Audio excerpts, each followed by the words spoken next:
বিসমিল্লাহির রহমানির রহিম। আল্লাহু আকবার, আল্লাহু আকবার, লা ইলাহা ইল্লাল্লাহু ওয়াল্লাহু আকবার, আল্লাহু আকবার, ওয়ালিল্লাহিল হামদ। আজকে পবিত্র ঈদুল আজহা, তাই আপনাদের সবাইকে পবিত্র ঈদুল আজহার শুভেচ্ছা এবং ভালোবাসা রইল।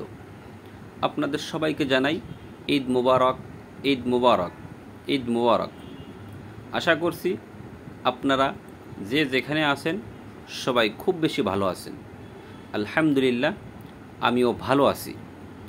MATV চ্যানেলের পক্ষ থেকে সবাইকে স্বাগত জানিয়ে শুরু করছি আরও নতুন একটা ভিডিও।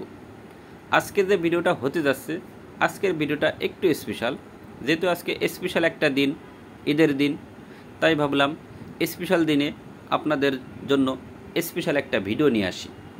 তো আপনারা সবাই ভিডিওটা দেখতে থাকুন এবং ঈদটাকে এনজয় করতে থাকুন। তো আজকের ভিডিওতে যা যা দেখাবো আমি, আজকে যেহেতু স্পেশাল দিন, স্পেশাল একটা ভিডিও দেখাবো বললাম। আজকে মূলত ঈদের দিন, ঈদের দিনে স্পেশাল ভিডিও দেখাবো এবং আজকের ভিডিওর শুরুতে শেষ পর্যন্ত যা কিছু দেখাবো সবই মাছ দেখাবো, ঠিক আছে? আজকে মাছ আর মাছ। এই যে এই মুহূর্তে যেগুলো দেখাচ্ছি সেগুলো আছে তেলাপিয়া মাছ। এখানে ভরপুর তেলাপিয়া মাছ, ঠিক আছে? সে যদি আমি বলতে চাই 300 কেজির উপরে তেলাপিয়া মাছ নিয়ে আসছিলাম একদিনে। এগুলো মূলত সব শোল মাছের খাওয়ারের জন্য আর কি নিয়ে আসছিলাম। 300 প্লাস আর কি, 330 কেজি খুব সম্ভব। যাই হোক, তেলাপিয়া মাছের সাইজটা দেখেন বেশ বড় এবং দামটা কিন্তু খুবই কম ছিল, মাত্র 40 টাকা দরে কিনা ছিল।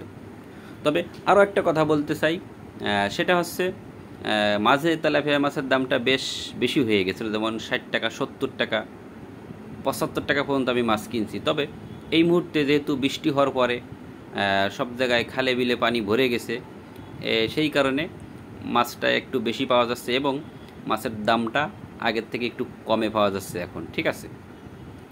তো যাই হোক, যেটা বলতেছিলাম, আজকে তো বললাম যে পুরাটাই মাছ দেখাবো এবং আপনারা অলরেডি জেনে গেছেন যে আমি পুকুরে মাছ ধরছিলাম এবং গত 2টা ভিডিওতে দেখাইছিলাম মাছ ধরার ভিডিও, মাছ ধরার দৃশ্য, এবং ওই ভিডিওতে হয়তো তেমন কিছু মাছ সেভাবে মাছ দেখাইতে পারি নাই। কিন্তু আজকে যে ভিডিওটা এই মুহূর্তে দেখছেন আপনারা, এখানে ভরপুর মাছ দেখতে পারবেন আশা করছি, ঠিক আছে? এটাই হচ্ছে, দেখেন মাছগুলা কি সুন্দর লাফালাফি করছে আর কি। তো এই যে মাছ ধরাটা দেখাচ্ছি মূলত, এটাই হচ্ছে আমার কিছুদিন আগে যে আর কি জাল দিয়ে মাছ ধরছিলাম আর কি, মূলত দেখার জন্য যে মাছ কেমন বড় হয়েছে, কেমন আছে, এগুলা মূলত দেখার জন্য আর কি জালটা না দেওয়া হয়েছিল। এবং আগে তো 2টা ভিডিও দেখানো হয়ে গেছে, আর এটাই হচ্ছে শেষ ভিডিও আমার, ঠিক আছে? মাছ ধরার এটাই হচ্ছে শেষ ভিডিও। আগে 2টা দেখাইছি এবং এটাই শেষ ভিডিও, এটাই হচ্ছে 3 নম্বর ভিডিও, ঠিক আছে? এবং এটা যেহেতু শেষ ভিডিও, এই ভিডিওতেই ভরপুর মাছ দেখতে পাবেন। আপনারা তো দেখলেন যে কী পরিমাণ মাছ লাফালাফি করছে, ঠিক আছে? তো যেটা আর কি বলতে চাচ্ছিলাম, মাছ যখন আর কি মূলত জাল দিয়ে ধরছিলাম তখন তো বললাম যে 300 গ্রাম, 400 গ্রাম, 500 গ্রাম হয়েছিল। তবে এই মুহূর্তে হয়তো তার থেকে আরও বেশি ওজন হয়েছে, ঠিক আছে? ফাইনালি কেমন হয়েছে জানি না, তবে আবার যখন জাল ফেলানো হবে, জাল ফেলাইলে আপনাদেরকে বলতে পারবো যে আসলে কেমন বড় হয়েছে। তো যেহেতু মাছের দামটা এই মুহূর্তে কম আছে, মানে শোল মাছের খাদ্যটা এই মুহূর্তে কম আছে, আমি যদি খাবারের পরিমাণটা আমি বলতে চাই আপনাদেরকে, এই মুহূর্তে কিন্তু খাবারের পরিমাণটা একটু বেশি দিচ্ছি, ঠিক আছে? মাঝে কম দিছিলাম, যেমন এমনও দিন গেছে আমি 5 কেজি করে খাওয়া দিছি, মাত্র 5 কেজি, 5 কেজি, 10 কেজি। তবে এই মুহূর্তে প্রায় আর কি 30 কেজির কাছাকাছি দিচ্ছি। মাঝে 10-20 কেজি করে দিচ্ছিলাম, কিন্তু বর্তমানে আমি যেহেতু খাদ্যটা পাওয়া যাচ্ছে এখন, মোটামুটি ভালোই পাওয়া যাচ্ছে খাদ্য এবং দামটাও কম, ঠিক আছে? 40 থেকে 50 টাকার ভিতরে পাচ্ছি এই মুহূর্তে। তবে যেহেতু কমের ভিতরে পাচ্ছি, এই কারণে আমি খাদ্যটাও বেশি, খাদ্যের পরিমাণটাও বাড়াই দিচ্ছি, প্রায় 30 কেজি করে দিচ্ছি এখন সকাল বিকাল। তো মাছের কেমন আছে সেটা যদি আমি বলতে চাই, আলহামদুলিল্লাহ মাছ খুব ভালো আছে। তবে কিছুদিন আগে মাছে একটু পোকা হয়েছিল, পানিতে পোকা দেখা গেছিলো, টুকটাক ঝামেলা দেখা যাচ্ছিল, সেই জন্য আমি একটা ডোজ ব্যবহার করছি। যেমন প্রথমে হচ্ছে আমি ইউকা দিছিলাম, ইউকা না, ভিত্তাকো। যেহেতু পোকা হয়েছিল সেই জন্য আমি হচ্ছে পুকুরে হচ্ছে ভিত্তাকো দিছিলাম আর কি, ঠিক আছে? ভিত্তাকো দিছিলাম প্রথম দিন, সেখান থেকে 3 দিন পরে যে আমি দিছিলাম হচ্ছে চুন। এখন চুন কতটুকু দিচ্ছি সেটা যদি আমি বলতে চাই, এতদিন যেহেতু পানি কম ছিল, এখন বৃষ্টির কারণে পানির পরিমাণটাও বেশি।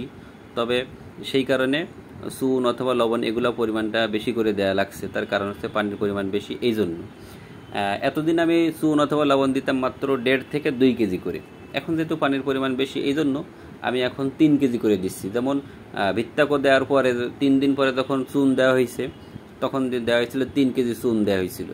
তারপরে ওখান থেকে 3 থেকে 4 দিন পরে যাই আবার লবণ দেওয়া হয়েছে, লবণ দিয়েছিলাম 3 কেজি। অবশ্যই 3 কেজি এত এত লবণ আমি আগে পরে কোনো দিন দিই নাই, সবসময় 1.5 থেকে 2 কেজির ভিতরেই দিতাম।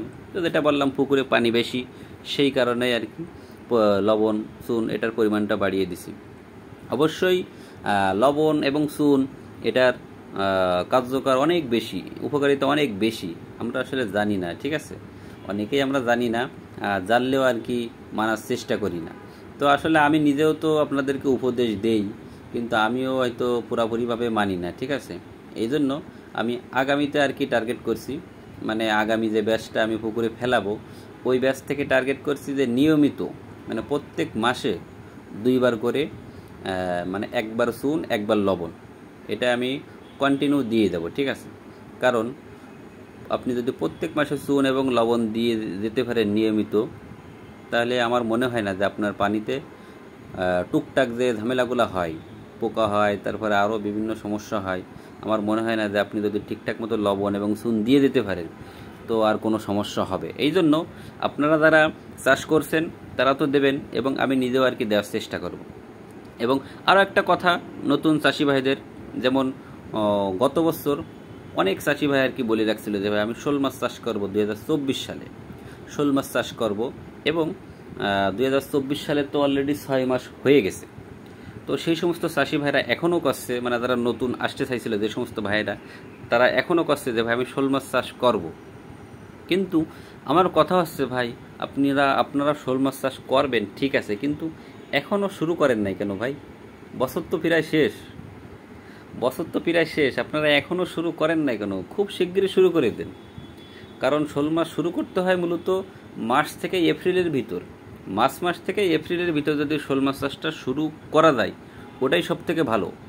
তাহলে হয় কি, শীতের ভিতরে আর কি, মানে শীতের আগে আগে মাছটা আপনি বিক্রি করতে পারবেন। ঠিক আছে, সুন্দরভাবে মাছটা বিক্রি করা যায়। তো শীতের আগে বিক্রি করা মানে তো আপনারা জানেন যে মাছের দামটা তখন বেশি থাকে, এই জন্য শীতের আগে বিক্রি করতে পারাটাই হচ্ছে ভালো আর কি। এই জন্য আপনারা যারা এখনও শুরু করেন নাই খুব শিগগিরই শুরু করে দেন। আর যদি চাষ না করেন সেটা হচ্ছে আলাদা বিষয়। ঠিক আছে, যদি চাষ না করেন তাহলে সেটা আলাদা বিষয়, আর যদি সত্যিই চাষ করতে চান তাহলে খুব শিগগিরই শুরু করে দেন, কারণ সময় তো শেষ অলরেডি। কিন্তু আমাদের 2024 সালে নতুন পোনা আর কি যারা ফেলাইছে চাষের জন্য অলরেডি 100 গ্রাম পার হয়ে গেছে, কিছু কিছু মানুষের 100 গ্রাম পার হয়ে গেছে, কারো 100 গ্রামের ভিতরে আছে। ঠিক আছে, এই জন্য আপনারা যারা এখনও শুরু করেন না, আর এই যে মাছটা 100 গ্রাম পার হয়ে গেছে, এ প্রত্যেকটা মাছ কিন্তু শীতের আগে বিক্রি করতে পারবে। আর আপনারা যারা এখনও শুরু করেন নাই তারা যেহেতু 6 মাস পার হয়ে গেছে, এখান থেকে আরও 2 মাস পরে শুরু করেন, তো সেই মাছটা তো কোনো দিন এই বছর বিক্রি করা সম্ভব না, সেই মাছটা যাই বিক্রি করতে হবে 2025 সালে দিয়ে। এই জন্য যে সমস্ত ভাইরা চাষ করতে চাচ্ছেন আমি বলবো যে আপনারা খুব শিগগিরই দেরি না করে খুব শিগগিরই চাষটা শুরু করেন, তাহলে আপনাদের জন্য ভালো হবে। ঠিক আছে, আমি চাই সবসময় সবার ভালো চাই, যেটা করলে ভালো হয় সেটাই আর কি আপনাদেরকে বলার জন্য চেষ্টা করি। তো ঠিক আছে, তাহলে অনেক কথা হয়ে গেল। আর সবাইকে ঈদের শুভেচ্ছা, সবাই ভালো থাকবেন, সুস্থ থাকবেন। আসসালামু আলাইকুম। আর আগামীতে আরও নতুন নতুন ভিডিও আসছে। হাসান ভাইয়ের মাছ বিক্রি হয়ে গেছে, হাসান ভাইয়ের মাছের ভিডিও আসবে।